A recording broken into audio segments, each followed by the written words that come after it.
Dear friends, आज का lecture BSc first semester student के लिए है।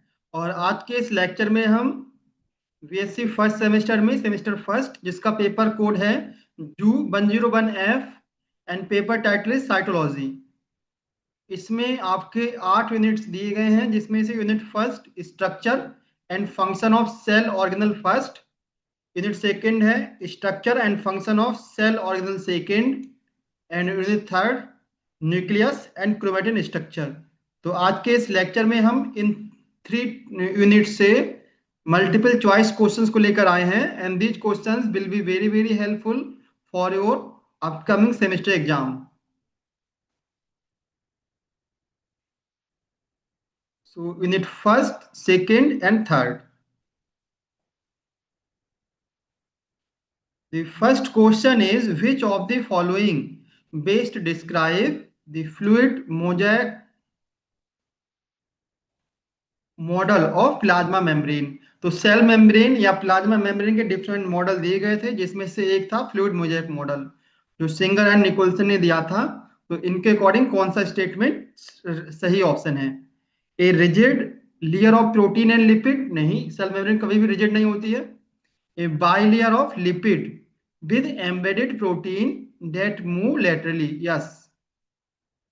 ऑप्शन बी, लिपिड की वाइलियर होती है जिसमें प्रोटीन जो होती है वो धसी होती है जगह जगह।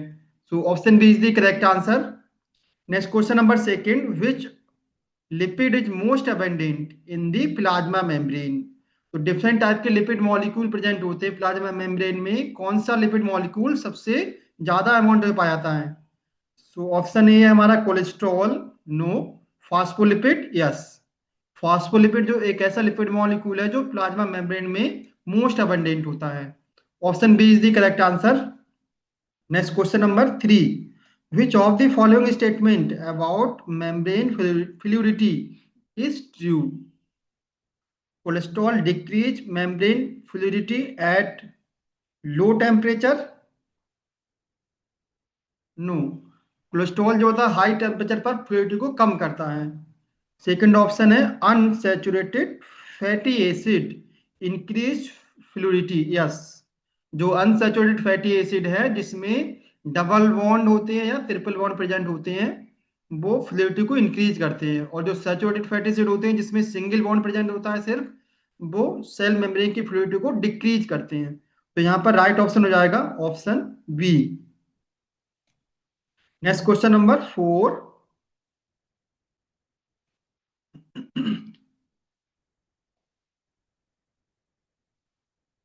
which of these component is found only on the outer leaflet of plasma membrane?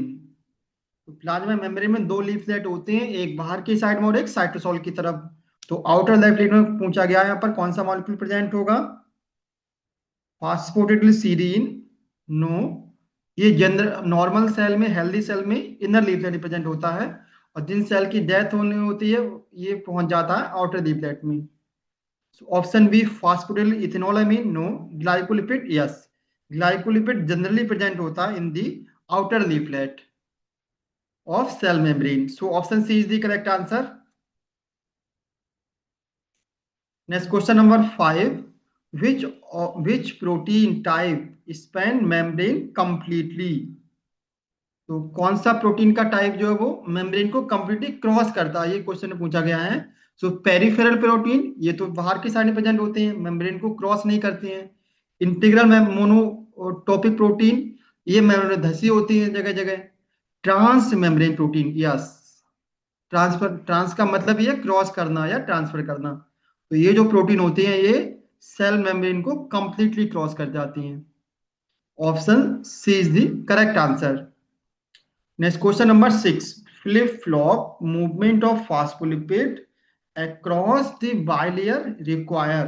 तो फ्लिप फ्लॉप मूवमेंट लिपिड का मॉलिक्यूल होता है, लिपिड के मॉलिक्यूल इनर से आउटर लिपिड में जाते रहते हैं या आउटर से इनर में आ सकते हैं। तो किसके द्वारा होता है ये process? Simple diffusion, no. Scramblase और फ्लिप फेज। तो फ्लिप फेजेस एंजाइम होते हैं, प्रोटीन्स होती हैं जो लिपिड मॉलिक्यूल के मूवमेंट में हेल्प करती हैं, मूवमेंट को इनिशिएट करती हैं। So option B is the correct answer. Next question number 7. The term glycocalyx refers to the glycocalyx का क्या मतलब है? The cytoplasmic side of the membrane? No. The carbohydrate rich zone on the cell surface? Yes.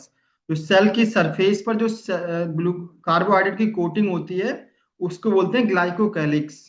So option B is the correct answer. Next question number 8. Endocytosis is an example of passive transport? No. Active transport required energy? Yes. Endocytosis में energy की requirement होती है. So option B is the correct answer. Next question number 9.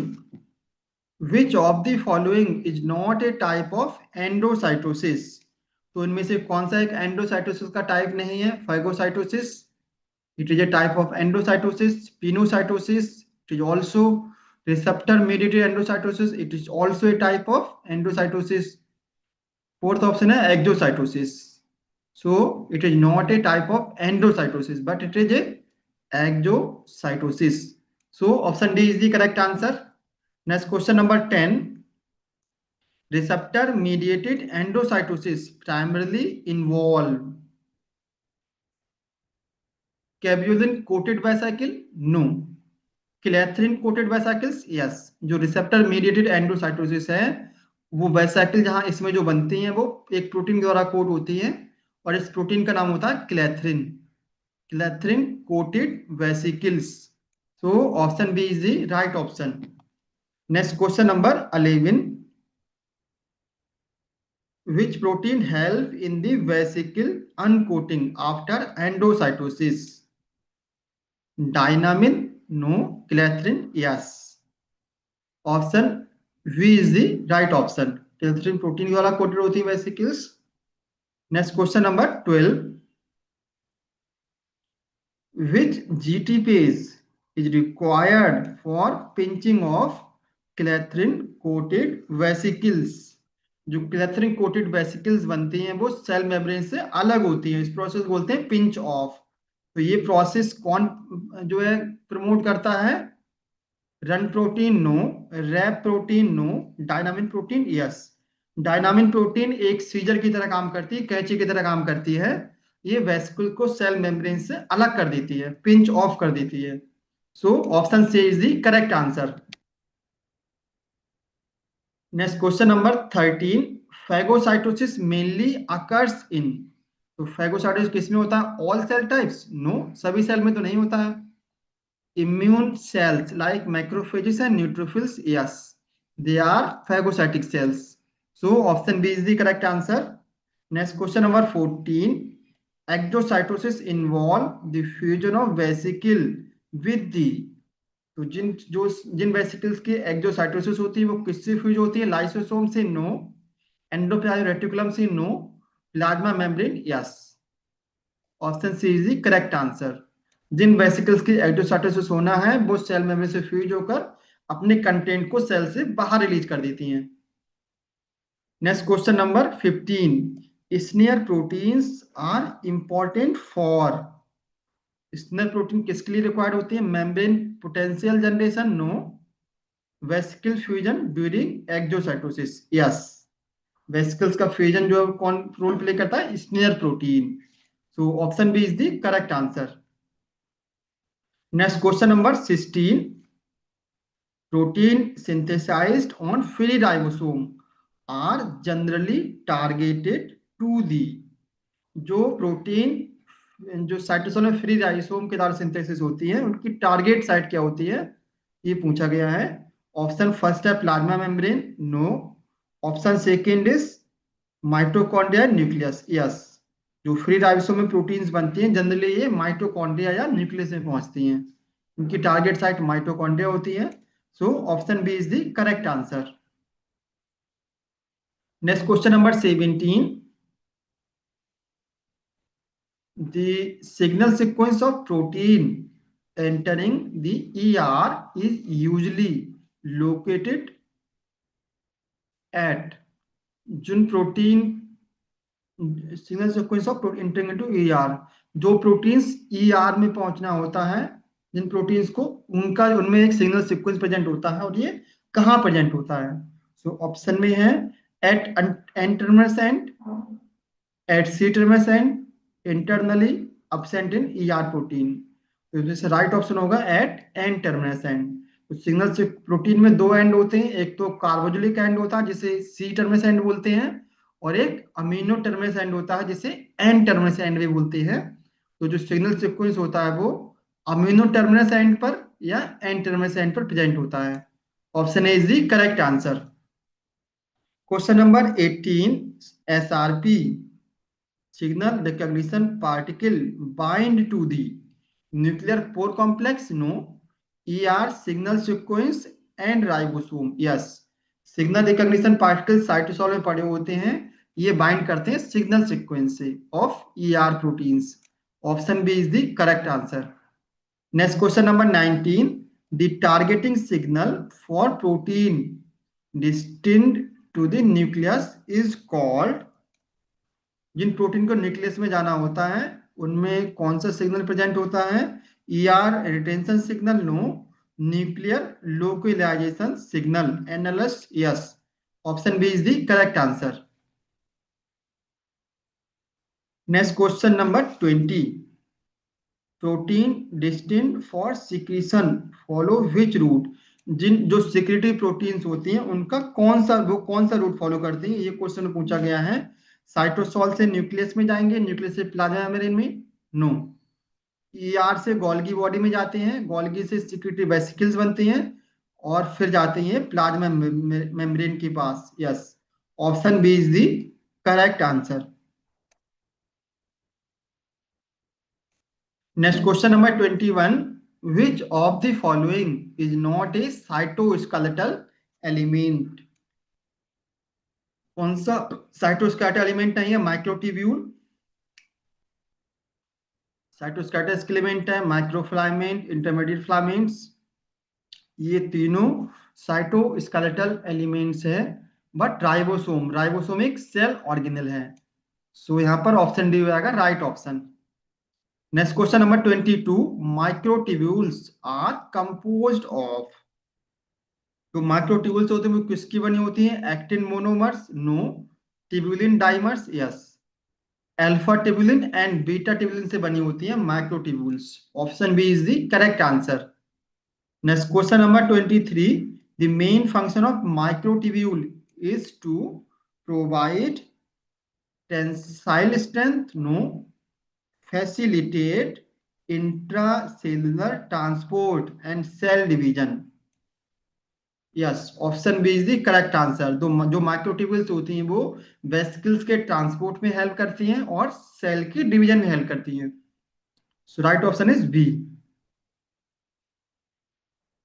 Next question number 24, which skeletal element is most stable and provides mechanical strength to the cell? कौन सा cytoskeletal element जो है most mechanical strength provide करता है to the cell? So microfilament, no. Microtubules, no. Microfilaments, no. Intermediate filaments, yes. Option C is the correct answer. Next question number 25, centriole are composed mainly of actin filament, no. Microtubules arranged in 9 triplets, yes. Option B is the correct answer. Next question number 26, the contractile ring during cytokinesis is made up of tubulin protein, no. Actin and myosin protein, yes. जो contractile ring होती है वो actin and myosin protein की बनी होती है। Option B is the correct answer. Contractile ring का function क्या होता है? साइटोसोल को दो पार्ट में डिवाइड कर देना at the time of cell division. Next question number 27, mitochondria are the site of. Mitochondria किसकी साइट है? Photosynthesis, no. Fatty acid synthesis, no. Oxidative phosphorylation, yes. Option C is the correct answer. Next question number 28, which of the following is present in inner mitochondrial membrane? Porine protein? No. ATP synthetase? Yes, ATP synthetase present होता है. Cytochrome C oxidase, ये भी mitochondria की inner membrane में present होता है. So both option B and C. तो यहाँ पर राइट ऑप्शन आएगा option D. Next question number 29. Which process occurs in mitochondrial matrix? Mitochondria के मैट्रिक्स में कौन सा प्रोसेस होता है? ग्लाइकोलिसिस, ये तो सेल के साइटोसॉल में होता है. क्रेब्स साइकिल, जिसका दूसरा नाम है टीसीए साइकिल, यस, ये होती है माइटोकॉन्ड्रिया के मैट्रिक्स में. So option B is the correct answer. Next question number 30. Mitochondrial DNA is, mitochondria का डीएनए कैसा होता है? Linear and double stand? No. Circular and double standard? Yes, option B is the correct answer. Mitochondria का DNA कैसा होता है? Circular होता है. और हमारी सेल का डीएनए कैसा होता है? Linear. Next question number 31. The number of mitochondria in a cell depends on, तो एक सेल में कितने माइटोकॉन्ड्रिया होंगे ये किस पर डिपेंड करता है? Cell size only? No. The energy requirement of the cell, किस सेल को कितनी एनर्जी चाहिए इसके ऊपर डिपेंड करता है माइटोकॉन्ड्रिया का नंबर. अगर सेल को ज्यादा एनर्जी चाहिए, ज्यादा ग्रोथ करना है, तो ज्यादा नंबर ऑफ माइटोकॉन्ड्रिया चाहिए होंगी. तो option B is the correct answer. Next question number 32. The outer mitochondrial membrane is permeable to small molecule due to presence of ATP synthase? No. Porins? Yes. जो porins protein होती हैं वो पोर का formation करती हैं सेल में, और जो स्पेशल प्रोटीन होती है एक्वापोरिन प्रोटीन सेल मेम्ब्रेन में, जो वाटर की एंट्री को अलाउ करती है. So option B is the correct answer. Next question number 33. The inner mitochondrial membrane is rich in, तो माइटोकॉन्ड्रिया के इनर मेम्ब्रेन में सबसे ज्यादा अमाउंट में क्या पाया था? कोलेस्ट्रॉल? नो. कार्डियोलिपिन? यस. एक स्पेशल टाइप का लिपिड मॉलिक्यूल है जो माइटोकॉन्ड्रिया की इनर मेम्ब्रेन प्रेजेंट होता है, अदर सेल मेम्ब्रेन प्रेजेंट नहीं होता है. तो option B is the correct answer. Next question number 34. Which enzyme catalyze the formation of ATP in the mitochondria? ATP synthase enzyme, या जिसका दूसरा नाम है complex 5. So option A is the correct answer. Next question number 35. Mitochondrial disease are often caused by mutation in gene encoding. तो mitochondrial disease जो है कब होगा कॉज? राइबोसोमल आरएनए में म्यूटेशन हो जाए? नो. टीआरएनए में अगर म्यूटेशन हो जाए, या रेस्पिरेटरी एंजाइम्स में अगर म्यूटेशन हो जाता है, तो कॉज होता है mitochondrial disease. So option B is the correct answer. Next question number 36. The main function of peroxisome is ATP synthesis? No. Beta oxidation of very long fatty acid chain and detoxification? Yes. Peroxisome का काम होता है beta oxidation करना of lipid and toxic compound को detoxify करना. So option B is the correct answer. Next question number 37. The major enzyme present in peroxisome that break down hydrogen peroxide is, तो कौन सा एंजाइम हाइड्रोजन पेरोक्साइड को break करता है? Option में दिया है कैटालेज, पेरोक्सीडेज, ऑक्सीडेज, रिडक्टेज. तो राइट ऑप्शन आएगा हमारा कैटालेज. कैटालेज एंजाइम H2O2 को हाइड्रोजन पेरोक्साइड बोलते हैं, इसको तोड़ देता है H2O प्लस ऑक्सीजन में. So option A is the correct answer. Next question number 38. In animal cells peroxisome are formed by self replication and ER contribution. Option A is the correct answer. Next question number 39. एक syndrome का नाम दिया है Zellweger syndrome is a disorder caused by, तो Zellweger syndrome किस द्वारा cause होता है? माइटोकॉन्ड्रियल डीएनए म्यूटेशन के द्वारा? No. Defective peroxisome biogenesis. Peroxisome की बायोजेनेसिस नहीं होता है, इस कंडीशन को बोलते हैं Zellweger syndrome. So option B is the correct answer. Next question number 14, mitochondria are called semi autonomous organelle because they can survive independently outside the cell? No. Have their own DNA and ribosome? Yes. Mitochondria का एक अपना DNA होता है, ribosome होते हैं, इसलिए ये जो है सेल्फ रेप्लिकेट कर सकती है, अपना नंबर इंक्रीज कर सकती है। So option B is the correct answer. Next question number 41, which of the following structure is absent in the prokaryotic cells but present in the eukaryotic cells? Ribosome दोनों में present होगा, plasma membrane दोनों में present होगा, nucleus सिर्फ eukaryote में present होता है, प्रोकैरियोट में अब्सेंट होता है। तो यहाँ पर option C is the correct answer. Next question number 42, nuclear envelope is continuous with which organelle? तो न्यूक्लियस की मेम्ब्रेन जो किससे कनेक्ट होती है? माइटोकॉन्ड्रिया से? No. Endoplasmic reticulum? Yes. Option B is the correct answer. Next question number 43, the nuclear pore allow the passage of, nuclear pore जो होते हैं उसके थ्रू क्या एंटर कर सकता है? DNA only? No. Small ions and regulatory proteins? No. Proteins and RNA? Yes. Protein जो होते हैं, आरएनए जो है वो साइटोसोल में न्यूक्लियस के अंदर जा सकते हैं, न्यूक्लियस से बाहर आ सकते हैं with the help of nuclear pore. तो option C is the correct answer. Next question number 44, which of the following is the site of ribosome assembly in eukaryotic cells? तो राइबोसोम की असेंबली कहाँ होती है? न्यूक्लियोप्लाज्म में? No. Nucleolus? Yes. Ribosome की assembly होती है न्यूक्लियस के अंदर भी, न्यूक्लियोलस में। तो option B is the correct answer. Next question number 45, euchromatin is densely packed and transcriptionally inactive? No. Loosely packed DNA present होता है and they are transcriptionally active. So option B is the correct answer. Next question number 46, which of the following is not a component of chromatin?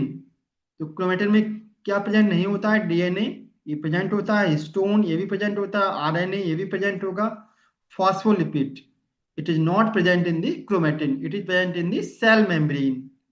So option D is the correct answer. Next question number 47, which enzyme helps in the relaxation of supercoiled DNA within the nucleus? DNA में सुपरकॉइलिंग होती है, ये किसके द्वारा release होती है? तो enzyme के नाम दिए हैं, helicase enzyme? No. DNA polymerase enzyme? No. DNA topoisomerase enzyme? Yes. DNA topoisomerase enzyme supercoiled DNA को रिलैक्स डीएनए में कन्वर्ट करता है। So option C is the correct answer. Next question number 48, during which phase of cell cycle does the nuclear envelope disassemble? Cell cycle की किस phase में nuclear membrane disappear होती है? G one phase में? No. S phase? No. Prophase? Yes. Prophase में nuclear membrane disappear होने लगती है। तो option C is the correct answer. Next question number 49, which of the following bases is found only in RNA not in DNA? कौन सा base सिर्फ RNA में present होता है but not in DNA? Adenine, thymine, urease, adenine thymine दोनों present होते हैं, RNA DNA में दोनों में प्रेजेंट होते हैं, but uracil it is only present in RNA. Option C is the correct answer. Next question number 50, the sugar present in RNA? RNA में किस टाइप का शुगर प्रेजेंट होता है? Deoxyribose sugar? No. Ribose sugar? Yes. Option B is the correct answer. Next question number 51, the sugar phosphate backbone of DNA is linked by the? Sugar और phosphate के बीच में किस तरह का बॉन्ड बनता है? Peptide bond? No. Phosphodiester bond? Yes. Phosphate और शुगर के बीच में बनता है phosphodiester bond. So option B is the correct answer. Next question number 52, in DNA double helix two strand are held together by. DNA में दो stand होते हैं, दोनों स्टैंड कौन से बंध के द्वारा जुड़े होते हैं? Ionic bond no, hydrogen bond yes. Hydrogen bond के द्वारा जुड़े होते हैं। Option B is the correct answer. Next question number 53, which of the following base pair is correctly according to Watson Crick model? Adenine cytosine से bind करता है? No. Adenine thymine से bind करता है? यस।